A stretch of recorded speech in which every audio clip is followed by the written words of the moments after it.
Alright, so what I did is I put it together. I shaved off the little end of the bolt there. So it's nice and tight now. You can see it moves left and right and up and down. And I took the little screw piece there and I soldered it on to the end of the threaded rod. See? And you saw how I soldered it before.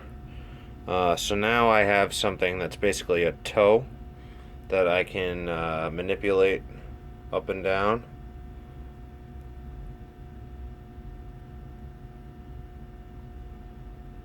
Has a little bit mobility left and right. And I can basically screw it into the stage as a tie down. And so when I want the model, armature, puppet, whatever, to walk, I can take a screw like this one and I can screw it straight into the bottom of this. So it'll be stable walking.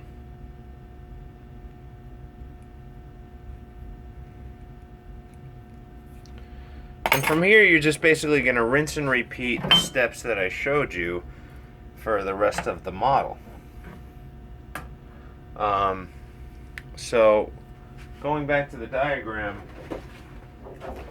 what we have so far is this right here.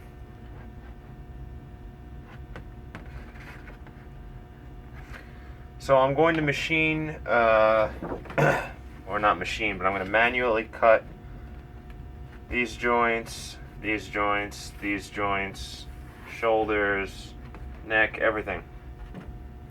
And I'm not going to make you watch me do all of that because if you have any questions or anything that you don't know how to do, post them, comment, do whatever you need to do. And hopefully you're enjoying this stuff and spawns interest in your stop motion and puppeting interest. I'd be more than willing to help if I can. What I am going to show you how to do now is I'm going to show you how to do the hip joint, which can be a little tricky because there aren't really parts that are easily accessible in the hardware store that are going to be tight enough for the hips. And the hips are really important because that's pretty much the center of gravity for the puppet. So I'll show you what I used. For my puppet, even though it's covered with tape, I have an extra piece that I'm going to be able to show you. What I used was just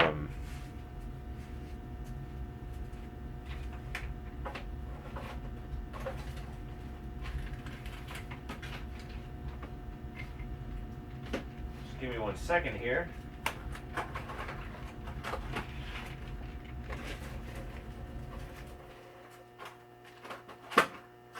If I can find it.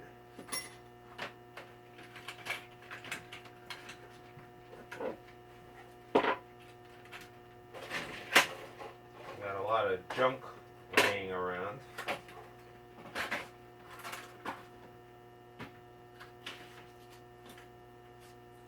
Okay, so what I used was this fitting,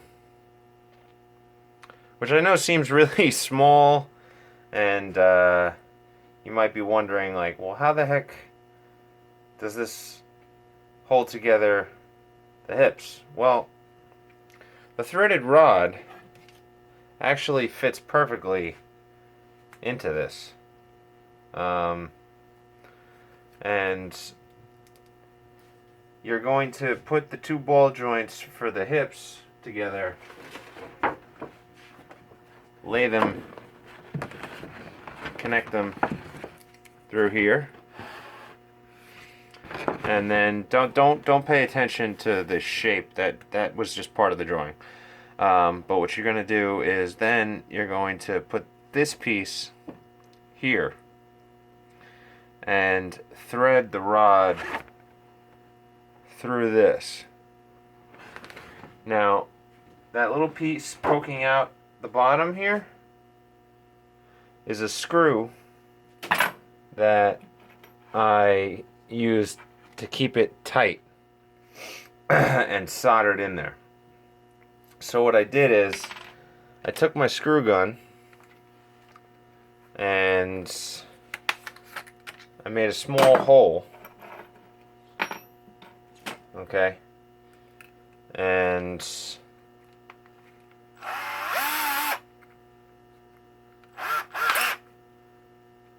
actually I think I used a bigger bit than this.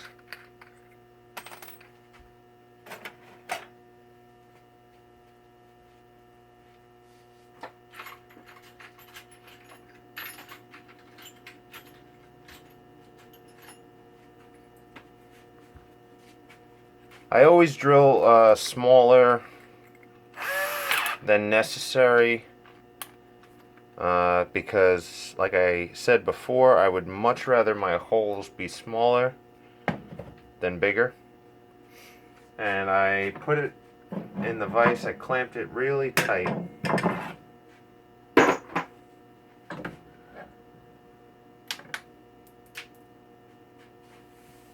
It's a very, very small piece. I mean, it doesn't have to be this size. I mean, if you can get, these are called spacers, by the way. If you can get a spacer that's a little bigger in length, go ahead, but it has to be 8/32 to fit this rod. So this vise, as you can see, is very, very useful for holding all of the tiny parts. I can't stop dropping it. There we go. Alright, I got it nice and tight now. Just gonna move this guy out of the way.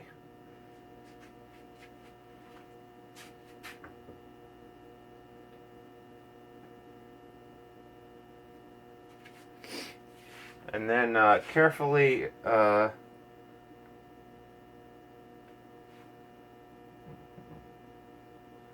very slowly I'm going to drill a hole in this. Now, it shouldn't be too hard because this is only aluminum. It's not steel. And once you have it all the way through, you know, go in and out, make sure it's a nice smooth hole.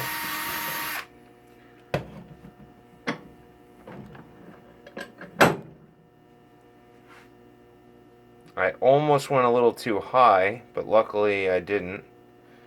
And so now you're going to take the rod, you're going to thread it through, and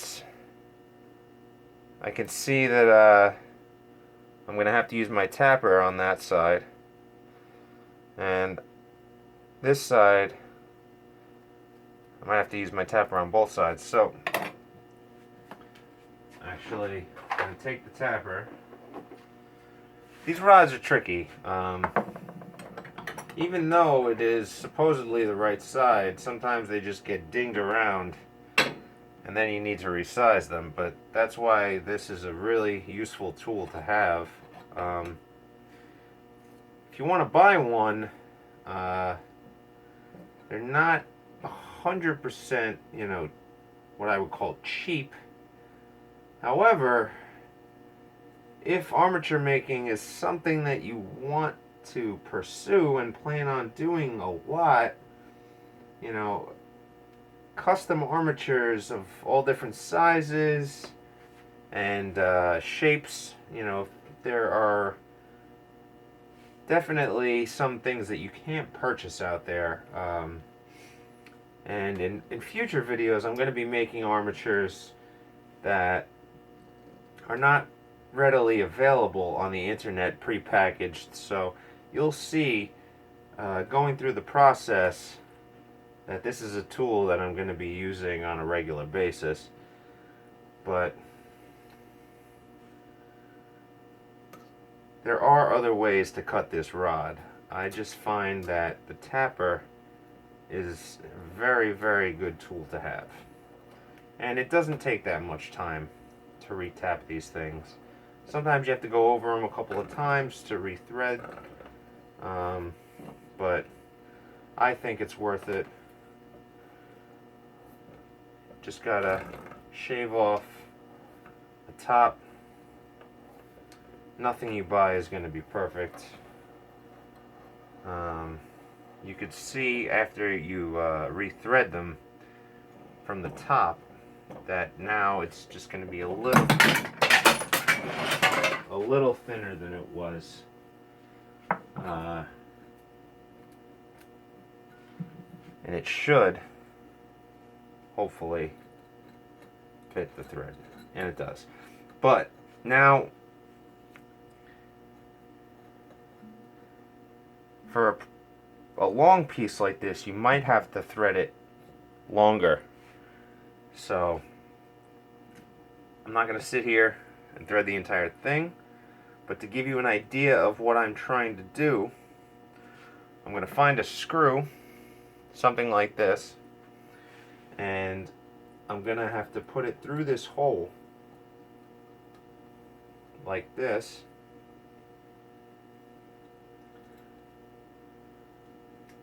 Screw it in as tightly as I can on the one side with a screwdriver, or I might just take this bit because it's a decent size and screw it in nice and tight.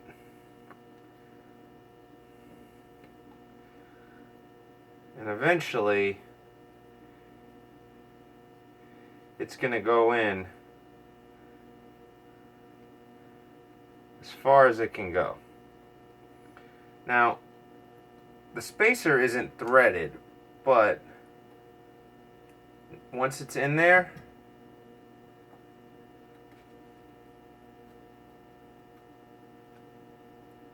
once it's all the way in there, if it's still moving, which it probably will be a little bit, that's where I'm going to take it over and I'm going to solder it a little bit.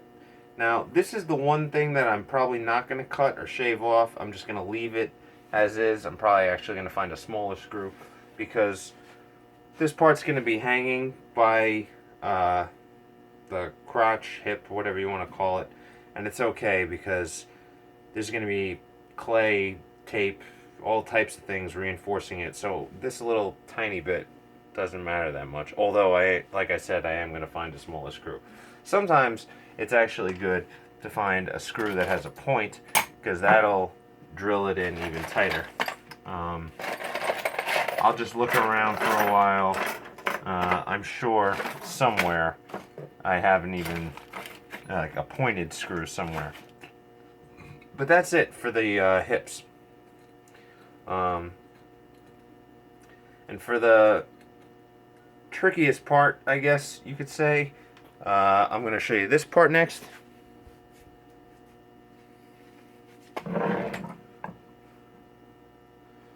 Which is the sternum. Here.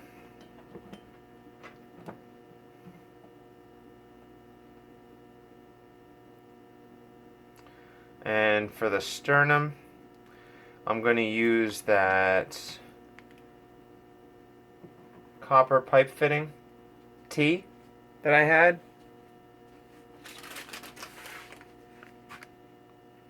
And that is what is underneath that white tape right there. Okay?